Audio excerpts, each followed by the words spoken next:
ആ ദിവസത്തെക്കുറിച്ചോ ആ മണിക്കൂറിനെ കുറിച്ചോ പിതാവിനല്ലാതെ മറ്റാർക്കും, സ്വർഗത്തിലെ ദൂതന്മാർക്കോ പുത്രന് പോലുമോ അറിഞ്ഞുകൂടാ.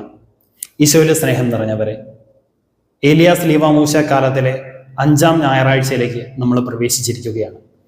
ഈ കാലത്തിലെ വായനകളെല്ലാം തന്നെ യേശുവിൻ്റെ 2ാമത്തെ ആഗമനത്തിനായി നമ്മളെ തന്നെ ഒരുക്കുന്നവയാണ്. കഴിഞ്ഞ ഞായറാഴ്ചകളിലെ വായനകളിലൂടെ യേശു തന്നെയാണ് വരാനിരിക്കുന്ന രക്ഷകൻ എന്ന് നമ്മളെ പഠിപ്പിക്കുകയും ബോധ്യപ്പെടുത്തുകയും ചെയ്തു. എന്നാൽ ഇന്നത്തെ വായനയിൽ മനുഷ്യപുത്രന്റെ 2ാമത്തെ ആഗമനത്തെക്കുറിച്ചും അതിനോടനുബന്ധിച്ച് നടക്കുന്ന സംഭവ വികാസങ്ങളെക്കുറിച്ചുമൊക്കെ ഈശോ തന്നെ പ്രവചിക്കുകയാണ്. മത്തായി ശ്ലീഹായുടെ 24-ാമത്തെ അധ്യായം മുഴുവനും യേശുവിന്റെ പ്രവചനങ്ങളാണ്. പ്രധാനമായും 2 കാര്യങ്ങളെക്കുറിച്ചുള്ള പ്രവചനങ്ങൾ. ഒന്ന്, ജെറുസലേം ദേവാലയത്തിന്റെ നാശം. രണ്ടാമത്തേത് മനുഷ്യപുത്രന്റെ 2ാമത്തെ ആഗമനം. ഈ 2 പ്രവചനങ്ങളും ഇടകലർത്തിയാണ് സുവിശേഷകൻ ക്രമീകരിച്ചിരിക്കുന്നത്. അതുകൊണ്ട് തന്നെ പല സംശയങ്ങൾക്കും ദുർവ്യാഖ്യാനങ്ങൾക്കും തെറ്റിദ്ധാരണകൾക്കുമൊക്കെ ഇടയാക്കിയിട്ടുമുണ്ട്. ഈ വചനഭാഗത്തെ തെറ്റുകൂടാതെ മനസ്സിലാക്കാനും നമ്മുടെ ജീവിതത്തിൽ ഈ വചനത്തിന്റെ പ്രായോഗിക തലത്തെക്കുറിച്ചും നമുക്കൊന്ന് വിചിന്തനം ചെയ്തു നോക്കാം. ഒന്നാമതായി, എന്തുകൊണ്ടാണ് ഈ 2 പ്രവചനങ്ങളും സുവിശേഷകൻ ഇവിടെ ഒന്നിച്ച് വിവരിക്കുന്നത്? നമുക്കറിയാം, മത്തായി ശ്ലീഹ തന്റെ 24-ാമത്തെ അധ്യായം ആരംഭിക്കുന്നത് ശിഷ്യന്മാർ ജെറുസലേം ദേവാലയത്തിന്റെ പണികൾ കണ്ട് അതിനെക്കുറിച്ച് യേശുവിനോട് അത്ഭുതപ്പെടുന്നതാണ്. ഉടൻ തന്നെ യേശു ഈ ദേവാലയത്തിന്റെ നാശത്തെക്കുറിച്ച് സംസാരിക്കുന്നു. അതിനുശേഷം ശിഷ്യന്മാർ യേശുവിനോട് ചോദിക്കുന്നുണ്ട്, എപ്പോഴാണ് ഇതൊക്കെ സംഭവിക്കുക? എന്താണ് നിന്റെ ആഗമനത്തിന്റെയും ഈ ലോകാവസാനത്തിന്റെയും ഒക്കെ അടയാളമെന്ന്? ഈ 3 ചോദ്യങ്ങൾക്കുള്ള ഉത്തരമായിട്ടാണ് ഈശോ തന്റെ പ്രവചനങ്ങൾ മുഴുവൻ പറയുക. ഈശോയുടെ ആദ്യത്തെ പ്രവചനമായ ജെറുസലേം ദേവാലയത്തിന്റെ നാശം ഈ പ്രവചനത്തിന് 40 വർഷങ്ങൾക്ക് ശേഷം AD 70 സംഭവിക്കുകയാണ്. അന്നുണ്ടായിരുന്ന ആദിമ ക്രിസ്ത്യാനികൾ കരുതിയിരുന്നു ഈ ദേവാലയത്തിന്റെ നാശത്തോടൊപ്പം ക്രിസ്തുവിന്റെ 2ാമത്തെ ആഗമനവും ഉണ്ടാകുമെന്ന്. അതുകൊണ്ട് തന്നെ ആദിമ ക്രൈസ്തവരുടെ ഇടയിൽ കർത്താവെ വേഗം വരണമേ എന്നർത്ഥമുള്ള മാറാനാത്ത എന്ന പ്രാർത്ഥന വളരെ പ്രസിദ്ധമായിരുന്നു. ഇത് കൂട്ടി വായിക്കുമ്പോൾ നമുക്ക് മനസ്സിലാകും എന്തുകൊണ്ടാണ് ഈശോ ഈ 2 പ്രവചനങ്ങളും ഒന്നിച്ച് സംസാരിക്കുന്നതെന്ന്. അതുകൊണ്ട് നമുക്ക് മനസ്സിലാക്കാം, ശിഷ്യന്മാരുടെ ചോദ്യങ്ങൾക്കുള്ള ഉത്തരമായിട്ടാണ് ഈശോ ഈ 2 പ്രവചനങ്ങളെ ഒന്നിച്ച് ക്രമീകരിച്ചിരിക്കുന്നത്. ഇനി രണ്ടാമതായിട്ട് ഇതിന് മറ്റൊരു കാരണം കൂടിയുണ്ട്. ബൈബിളിൽ പ്രവചനങ്ങളിലൊക്കെ 2 കാര്യങ്ങളെ ഒന്നിച്ച് ക്രമീകരിക്കുന്ന ഒരു പൊതു സ്വഭാവമുണ്ട്. അതിനെ ബൈബിൾ ഭാഷ്യത്തില് ടെലസ്കോപ്പിംഗ് എന്നാണ് പറയുക.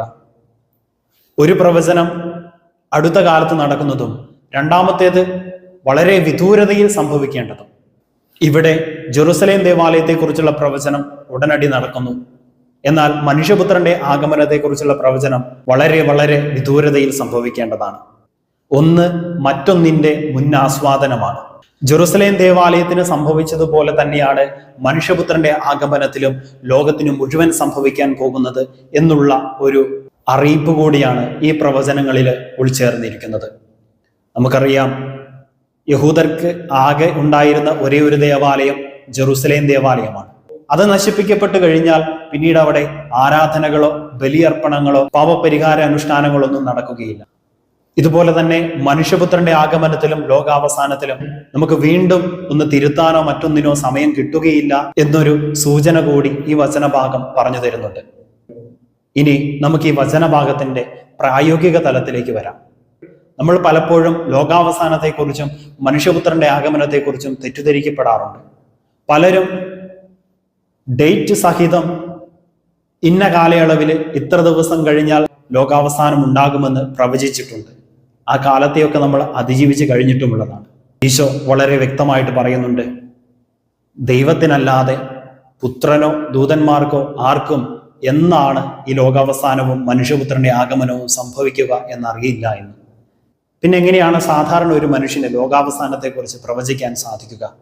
പ്രിയപ്പെട്ടവരെ, ലോകാവസാനത്തെക്കുറിച്ചും മനുഷ്യപുത്രന്റെ ആഗമനത്തെക്കുറിച്ചും ഉണ്ടാകാവുന്ന പ്രവചനങ്ങളിലൊന്നും നമ്മൾ ഇടറി വീഴരുത്.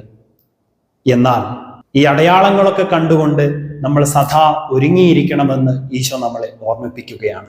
ഇതെന്ന് നടക്കുമെന്ന് നമുക്ക് ആർക്കും അറിയില്ല. അതുകൊണ്ട് തന്നെ നമ്മൾ എപ്പോഴും ഒരുക്കമുള്ളവരായിരിക്കണം.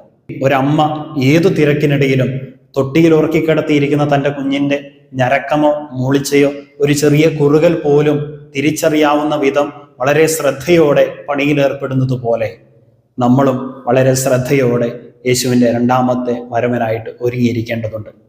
അതെങ്ങനെ ഒരുങ്ങണമെന്ന് തുടർന്നുള്ള അധ്യായം 25-ാമത്തെ അധ്യായത്തിലൂടെ മത്തായി ശ്ലീഹ വളരെ വ്യക്തമായി വിവരിക്കുന്നുണ്ട്. 10 കന്യകമാരുടെയും താലന്തുകളുടെയും ഉപമകളിലൂടെ, വീണ്ടും അവസാനം അന്ത്യവിധിയുടെ ഉപമയിലൂടെയും. ക്രിസ്തുവിൻ്റെ രണ്ടാമത്തെ വരവില് നമ്മളെല്ലാവരും വിധിക്കപ്പെടും. നന്മ ചെയ്തവർ ജീവന്റെ ഉയർപ്പിനായും തിന്മ ചെയ്തവർ ശിക്ഷാവിധിയുടെ ഉയർപ്പിനായും.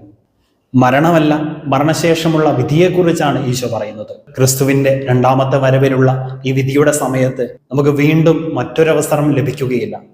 ലൂക്കായുടെ സുവിശേഷത്തിൽ കാണുന്ന ധനവാന്റെയും ലാസറിന്റെയും ഉപമയിലൂടെ അത് വളരെ വ്യക്തമായിട്ട് ഈശോ തന്നെ പറഞ്ഞു കഴിഞ്ഞു. ധനവാൻ തീച്ചുളയിൽ സഹിക്കുമ്പോൾ അബ്രാഹത്തിനെ നോക്കി പറയുന്നുണ്ട്, ഈ ലാസറിനെ ഭൂമിയിലേക്ക് അയച്ച് ഒരവസരം കൂടി എൻ്റെ സഹോദരന്മാർക്കും നൽകണമേ എന്ന്. പക്ഷേ ദൈവം അത് നിരസിക്കുകയാണ്. ക്രിസ്തുവിന്റെ രണ്ടാമത്തെ വരവില് നമ്മൾ ഭയത്തോടെ കാത്തിരിക്കണമെന്നുള്ളതല്ല, നേരെ മറിച്ച് പ്രത്യാശയോടെ ഒരുക്കത്തോടെ കാത്തിരിക്കണമെന്നാണ്. അതുകൊണ്ട് ജീവിച്ചിരിക്കുമ്പോൾ തന്നെ സ്നേഹത്തിൻ്റെ പ്രവർത്തികൾ ചെയ്തുകൊണ്ട് ഈ നിത്യജീവിതം നമുക്കും അവകാശമാക്കാം. യേശുവിൻ്റെ കൃപ നമ്മളോട് എല്ലാവരോടും കൂടെ എന്നും ഉണ്ടായിരിക്കട്ടെ. ആമേൻ.